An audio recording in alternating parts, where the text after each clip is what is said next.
এখানে হামলা হয় কিভাবে? মানুষ খুন করলো, প্রকাশ্যে জামায়াতকে তাকে খুন করলো, প্রকাশ্যে নির্বাচনকে তারা হত্যা করতে চেয়েছে। কি বিচার হচ্ছে?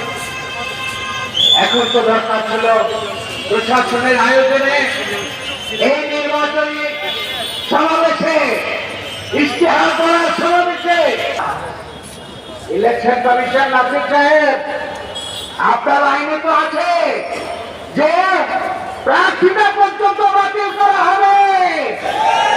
দেশবাসী জানতে চায় বাংলাদেশে 15 বছর যারা ভোট দিতে পারে নাই সেই ভোটাররা জানতে চায় নিরপেক্ষ নির্বাচনের কি নমুনা আপনারা রাখছেন। ডক্টর মোহাম্মদ ইউনূস, আপনারা কি একটি ঐতিহাসিক নির্বাচন করবেন? আজকে 24 ঘন্টা প্রায় গত হতে চলেছে। কি পদক্ষেপ নেওয়া হয়েছে জাতি জানতে চায়। এর জবাব যদি না পায় দেশবাসী, তারা এর জবাব আদায় করে নেবে।